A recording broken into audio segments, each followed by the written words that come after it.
ನಮಸ್ತೆ, ಗಾಂಧಿನಗರ ನ್ಯೂಸ್ಗೆ ಸ್ವಾಗತ. ಇವತ್ತು ಶಿವಣ್ಣನ ಬಹುನಿರೀಕ್ಷೆಯ ಸಮಾಜಮುಖಿಯಾದಂಥ ಕಾರ್ಯಕ್ರಮದ ಚಾಲನೆ ಇವತ್ತು ದೊರೆತಿದೆ. ಸೀಟು ಕಡಿಮೆ ಅಂತ ನಮ್ಮ ಸ್ಮಿತಾ ಮೊನ್ನೆ ಹೇಳಿದ್ಲು. ಅದೇ ಪ್ರಕಾರ ಅಲ್ಲಿ ಗೌಜಿ ಗದ್ದಲ ಇವೆಲ್ಲವೂ ನುಗ್ಗುಲು ಎಲ್ಲವೂ ಆಯಿತು. ಆದರೆ ಆಗಬೇಕಾದಂಥ ಕಾರ್ಯಕ್ಕೆ ಚಾಲನೆ ದೊರೆತಿದೆ. ಶಿವಣ್ಣ ತೀರಾ ಭಾವುಕವಾಗಿ ಈ ಒಂದು ದೃಶ್ಯಗಳಲ್ಲಿ ಪಾಲ್ಗೊಂಡರು ಮತ್ತು ಕಾರ್ಯಕ್ರಮದಲ್ಲಿ ಹೆಚ್ಚು ಒಂದು ರೀತಿಯ ಅಪ್ಪಾಜಿಯನ್ನು ನೆನೆಸ್ಕೊಂಡು ಅವರ ಹೆಸರಿನಲ್ಲಿ ನಾವು ಈ ಕಾರ್ಯಕ್ರಮವನ್ನು ಮಾಡ್ತಾ ಇದ್ದೇವೆ ಅನ್ನುವಂಥ ಮಾತನ್ನು ಆಡಿದ್ರು ಅಂತ ನಮ್ಮ ವರದಿಗಾರರು ಹೇಳಿದರು. ನಾವು ಮತ್ತೆ ಅದನ್ನು ನೆನಪಿಸ್ಕೊಳ್ಳೋದಿದ್ರೆ ಈ ಶಿವಣ್ಣನ ನಡೆ ಇದು ಕನ್ನಡ ಚಿತ್ರರಂಗದ ಎಲ್ಲ ಸೆಲೆಬ್ರಿಟಿಗಳ ನಡೆಯಾಗಲಿ ಅಂತ ನಮ್ಮ ಆಸೆ. ಅದರ ಜೊತೆಗೆ ನಮ್ಮ ಕನ್ನಡದ ಹುಡುಗಿ ಇವತ್ತು ವಿಶ್ವದ ಗಮನವನ್ನು ತನ್ನಡೆಗೆ ಸೆಳೆದಂಥ ಹುಡುಗಿ ಬಚ್ಚನ್ ಕುಟುಂಬದ ಐಶ್ವರ್ಯ ಆದಂಥ ಐಶ್ವರ್ಯ ರೈ ಮತ್ತೆ ಒಂದು ಜ್ಯುವೆಲ್ಲರ್ ಆ್ಯಡ್ಗಳಲ್ಲಿ ಅವಳು ಕಾಣಿಸ್ಕೊಳ್ಳುವ ಮೂಲಕ ತನ್ನ ಆ ಕ್ಯಾನ್ ಫೆಸ್ಟಿವಲ್ನಲ್ಲಿ ಕಾಣಿಸ್ಕೊಂಡಾಗ ದಪ್ಪ ಐಶ್ವರ್ಯ ಅಂತ ಏನೋ ಎಲ್ಲರೂ ಟ್ವೀಟ್ ಮಾಡಿದ್ರು, ಗಾಬರಿ ಆದರು, ಏನೋ ವಿಶ್ವವೇ ತಲೆ ಮೇಲೆ ಕಳಚಿ ಬಿದ್ದ ಹಾಗೆ. ಆದರೆ ಅವಳು ಎಷ್ಟು ಬುದ್ಧಿವಂತೆ ಅಂತಂದರೆ ಮೊದಲಿನ ಐಶ್ವರ್ಯಕ್ಕಿಂತ ಇನ್ನೂ ಅದ್ಭುತವಾದಂಥ ಐಶ್ವರ್ಯವನ್ನು ಮತ್ತೆ ಪಡ್ಕೊ ಬಂದ ಹಾಗೆ ಅವಳು ಕಾಣಿಸ್ಕೊಂಡಿದ್ದಾಳೆ. ಟ್ವೀಟಲ್ಲಂತೂ ಓದಲಿಕ್ಕೆ ಸಾಧ್ಯ ಇಲ್ಲ, ಅಷ್ಟರ ಮಟ್ಟಿಗೆ ಒಬ್ಬ ಬರೀತಾನೆ ಹೆವನ್ ಬ್ಯೂಟಿ ಅಂತ, ಅಂದ್ರೆ ಸ್ವರ್ಗ ಸುಂದರಿ ಅಂತ ಕರೆದಿಯಾನ ಒಬ್ಬ. ಆಮೇಲೆ ಇನ್ನೊಬ್ಬ ಹೇಳ್ತಾನೆ ಸೋ ಬ್ಯೂಟಿಫುಲ್, ಇಷ್ಟು ದಿನ ಎಲ್ಲಿ ಹೋಗಿದ್ರಿ ನೀವು. ಆಮೇಲೆ ಸಿಂಪ್ಲಿ ಸೂಪರ್ ಒಬ್ಬ ಅಂತ ಒಬ್ಬ. ಆಮೇಲೆ ಇನ್ನೊಬ್ಬ ಹೇಳ್ತಾನೆ so nice to say her back. ಹೋಗ್ಲಿ, ಅವ್ರ ಬಗ್ಗೆ ನೀವೇನ್ ಹೇಳ್ತೀರಾ?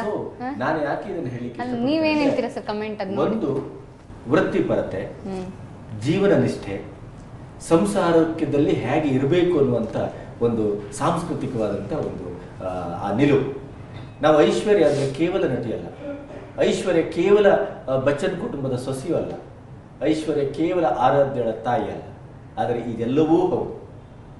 ಅವಳು ಒಂದು ಎರಡು ಜೀವನದಲ್ಲಿ ಸಣ್ಣ ಪುಟ್ಟ ಕಪ್ಪು ಚುಕ್ಕೆಗಳು ಅಂತ ನೀವು ಭಾವಿಸಬಹುದಾದಂಥ ಘಟನೆಯನ್ನು ಬಿಟ್ಟರೆ ಐಶ್ವರ್ಯ ಇವತ್ತಿನವರೆಗೂ ಒಂದು ಸೆಲೆಬ್ರಿಟಿಯಾಗಿ, ಭಾರತದ ಸುಂದರಿಯಾಗಿ, ಇವತ್ತು ಒಂದು ಕಲ್ಚರಲ್ ಅಂಬಾಸಿಡರ್ ಆಗಿ ಅವಳು ಹೇಗೆ ಇರಬೇಕು ಅನ್ನೋದಕ್ಕೆ ನಮಗೆಲ್ಲರಿಗೂ ಒಂದು ಮಾದರಿಯಾಗಿ ಅವಳು ನಿಂತಿದ್ದಾಳೆ.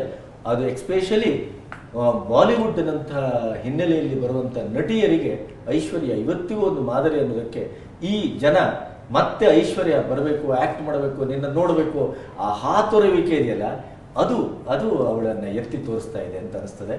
ನೀವು ಹೆಣ್ಣುಮಕ್ಕಳು ನಿಮಗೆ ಕೆಲಸ ಆಗೋದಿಲ್ಲ ಅಂತ ಇಲ್ಲ ಸರ್. ಹಾಗೆ ಗಾಂಧಿನಗರದ ಗುಲ್ಲೆಬ್ಸಿರುವಂಥ ಸುದ್ದಿ ಅಂದರೆ ಸಾರಾ ಗೋವಿಂದ್, ನಿರ್ಮಾಪಕ ಸಾರಾ ಗೋವಿಂದ್ ಅವರ ಮಗನ ಬೆಂಕೋಶ್ರೀ ನಿರ್ಮಾಣದ ಹಾಗೆ ಅಲೆಮಾರಿ ಸಂತೋಷ್ ನಿರ್ದೇಶನದ ಅಡ್ಡ ಸಿನಿಮಾದ ಮೂಲಕ ಲಾಂಚ್ ಮಾಡಬೇಕು ಅನ್ನೋ ಪ್ಲಾನ್ಸ್ ಇದೆ. ಆದರೆ ಸಾರಾ ಗೋವಿಂದ್ ಮಾತ್ರ ಹೇಳ್ತಾರಂತೆ, ನಾನಾಗಲೇ ಈ ಹಿಂದೆ ಸಿನಿಮಾದಲ್ಲಿ ನಟಿಸಿ ಕೈ ಸುಟ್ಕೊಂಡಿದ್ದೀನಿ, ಹಾಗಾಗಿ ನನ್ನ ಮಗ ಇನ್ನೂ ಪೀಚು, ಒಂದು ಸ್ವಲ್ಪ ಅವನು ತನ್ನದೇ ಆದ ಸಿದ್ಧತೆಯನ್ನು ಪಡ್ಕೋಬೇಕು, ಈಗಲೇ ಲಾಂಚ್ ಮಾಡೋದು ಬೇಡ ಅಂತಲೂ ಒಂದು ಚಕ್ಕಾರ ಎತ್ತಿದಾರಂತೆ. ಆದರೆ ಬೆಂಕೋಶ್ರೀ ಮತ್ತು ಸಂತೋಷ್ ಮಾತ್ರ ಇಲ್ಲ, ಲಾಂಚ್ ಮಾಡಿಬಿಡೋಣ ಅಂತ ನಿರ್ಧಾರ ಮಾಡಬೇಕು ಅಂತ ಇದಾರಂತೆ. ಇದು ಒಂದು ಸುದ್ದಿ ಕೇಳ್ಬರ್ತೀವಿ. ಒಂದು ತಾನು ಆಕ್ಟ್ ಮಾಡಿ ಕೈ ಸುಟ್ಕೊಂಡಿದ್ದೇನೆ, ಆ ಕಾರಣಕ್ಕಾಗಿ ಮಗ ಈಗ ಬೇಡ ಅನ್ನುವಂಥ ಸಾರಾ ಗೋವಿಂದ್ ಅವರ ಮಾತಿನಲ್ಲಿ ಹುರುಳಿಲ್ಲ. ಸಾರಾ ಗೋವಿಂದ್ ಅವರನ್ನು ಅವರು ಕನ್ನಡಿಯಲ್ಲಿ ನೋಡ್ಕೊಂಡಿದ್ದಿದ್ರೆ ಅವರು ಆ್ಯಕ್ಟಿಂಗಿಗೆ ಬರ್ತಿರಲಿಲ್ಲ. ಯಾಕೆಂತಂದರೆ ಆ್ಯಕ್ಟಿಂಗ್ ಅನ್ನೋದು ಹುಡುಗಾಟಿಗೆ ಅಲ್ಲ. ಆ್ಯಕ್ಟಿಂಗ್ ಅನ್ನೋದು ನಾನು ಏನನ್ನೂ ಮಾಡಬಲ್ಲೆ ಅನ್ನುವಂಥ ಯಾವ ಧಾಷ್ಟ್ಯವೂ ಅಲ್ಲ, ಅಹಂಕಾರವೂ ಅಲ್ಲ. ಸಾರಾ ಗೋವಿಂದ್ ಒಬ್ಬ ಕನ್ನಡದ ಹೋರಾಟಗಾರ, ರಾಜ್ಕುಮಾರ್ ಅಭಿಮಾನಿ ಸಂಘದ ಅಧ್ಯಕ್ಷ, ನಮಗೂ ಗೌರವ ಇದೆ, ನಮ್ಮ ಒಳ್ಳೆ ಗೆಳೆಯರು, ಎಲ್ಲವೂ ಸತ್ಯ. ಆದರೆ ಸ್ಕ್ರೀನ್ನಲ್ಲ, ಅದು ರಾಜ್ಕುಮಾರ್ ಅಂತ ನಟರು ಬಂದಂಥ ಸ್ಕ್ರೀನ್, ಅದು ಸುಬೈ ನಾಯ್ಡುಗಳಂತ ಬಂದಂಥ ಸ್ಕ್ರೀನ್, ಅದು ವಿಷ್ಣುವರ್ಧನ್ ಅಂಥವ್ರು ಬಂದವರು, ಶಂಕರ್ನಾಗನ್ ಅಂಥವ್ರು ಬಂದವರು, ಹೀಗೆ ದೊಡ್ಡ ದೊಡ್ಡ ಮಹಾನ್ ಕಲಾವಿದರು ಆ ಬೆಳ್ಳಿ ಸ್ಕ್ರೀನ್ನಲ್ಲಿ ಇವತ್ತು ಕಾಣಿಸ್ಕೊಳ್ತಾ ಇರುವಾಗ ಆ ಸ್ಕ್ರೀನಿಗೊಂದು ಮಾನ ಇದೆ, ಮರ್ಯಾದೆ ಇದೆ. ಹಾಗಾಗಿ ಯಾರ್ಯಾರಲ್ಲಿ ಹೋಗಬೇಕು ಅಂತ ಇದ್ದಾರೋ ಅವರೆಲ್ಲ ಯೋಚನೆ ಮಾಡ್ಕೊಂಡು ಹೋಗ್ಬೇಕು ಹೊರತು ಒಟ್ಟಾರೆ ಖಾಲಿ ಇದೆ ಅಂತೇಳಿ ಎಲ್ಲರೂ ಹೋಗೋದಲ್ಲ. ಈ ಕಾರಣಕ್ಕಾಗಿ ಅವರು ಹೋಗುವಿಕೆಯೇ ಅದು ಎಲ್ಲರೂ ಆಕ್ಷೇಪ ಇತ್ತು. ಆದರೆ ಅವರ ಮಗ ಬರಬೇಕಾದ ದಾರಿಯಲ್ಲಿ ಬರಬೇಕು ಅನ್ನುವಂಥ ಅವರ ಕಾಳಜಿ ಇದೆಯಲ್ಲ, ಅದು ಬಹಳ ಒಳ್ಳೆಯದು.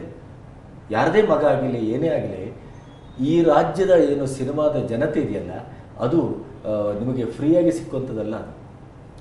ಅವರು ಸರಿಯಾಗಿದ್ರೆ ಮಾತ್ರ ನಿಮ್ಮನ್ನ ಮೇಲೆ ಎತ್ತುತ್ತಾರೆ, ಇಲ್ಲದ್ರೆ ಎತ್ತುವುದಿಲ್ಲ.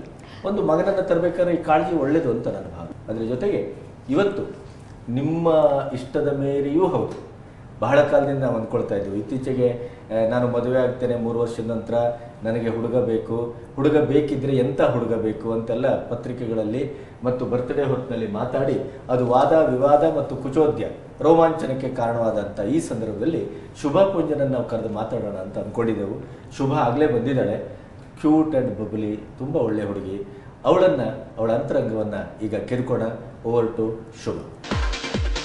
ಹುಡುಗರು ತುಂಬ ಫ್ಯಾನ್ಸ್ ಆಗೋ ಸಾಧ್ಯತೆಗಳು ಇದೆ. ನನಗೆ ಬೇಕು ಹುಡುಗರು ಫ್ಯಾನ್ಸು.